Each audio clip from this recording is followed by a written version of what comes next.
السلام عليكم ماما ساگیان باش عليكم السلام سەرچاو سلامەتی زۆر سپاسدانەکەم بۆ ئەو بەڕێزانەی کە من ناناسن من سەنگینم ئەم ساڵە چمە 12 ئینشاءالله وەکو ئێوە لە گروپی دووەم بەشدار بووم تەمەن سوودێکی زۆرم لە خۆ لە ناوازەیە بینیوە بۆ بابەتی ئەدەبی کوردی ئێستا لای مەڕانەوە گوێم لێ بوو لەگەڵ مامۆستا کەلسوومە نزیکی دەی 6 چاڵنجێکمان کرد وتی ئەبێ ئەدەبی کوردی لەبەرکەی لە ماوەی 5 ڕۆژە معنی ڕاستیەکەی نەمتوانی لە ماوەی 5 ڕۆژە لە 15 شەش لەبەریکەم بەڵام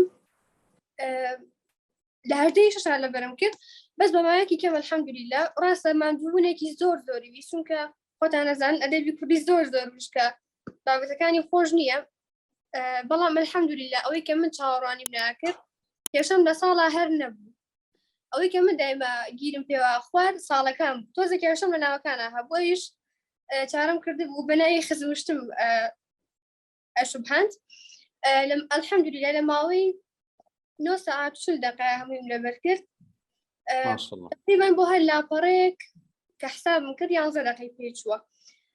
زیاتر وەکو ئێوە مامۆستا یعنی نزیکی 12 شەو یەک ئەو ناوە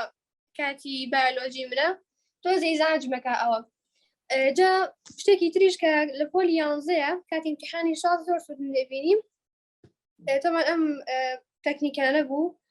پرسیارێکیان هێنا بۆەوە ئەیوت ئەمە چ جۆرێکە لەناو ینی پەخشانەیان شاعریان شیرۆکە کوتە شیرۆکە ئەم کەسەکە دەینەوە ساڵەکەی و شێوازی شاعرەکانی چۆن بووە جا من مامۆستا هیچ بیرم نەهاتۆ هیچ هەستمە کرد ئەم ناوم هەر نەبیستۆ تەمان تەکنیکیشم بەکار هێنا بوو بەڵام شتەکانم نووسی هەر لە خۆم وانی ئەوە نییە بڵێ شتێکم بە مێشکە هاتوو نووسیم کوتە شیرۆک ساڵەکەیم نووسی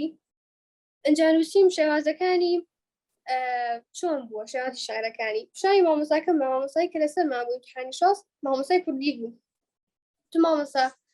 ئەمانەی کە نووسیمە ڕاست نووسی ئەرۆڵا ڕاستە هەر شۆ بووم یعنی زۆر بەلامەوە سەیر بوو ئەدووت هەر مێشکم خۆی ئەرۆڵا مامۆستا زۆر بەسوود بووە الحەمدولیلا ئێستاش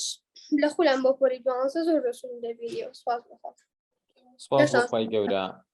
پێشنیارت چییە بۆ ئەم بەڕێزانە ئەم هەفتەیە بە تایبەتی ئایا ئێمە ئەگەرم هەفتەیە بکەین بە چالنجێک چۆنە بەلاتەوە بۆ ئەدەبی کوردی شتێکی زۆر باشە و لە ماکی کەم تریش هاتوان هەمووی لەبەرکەن دڵنیام لەوە ئینشاڵڵا زۆر باش شەبێت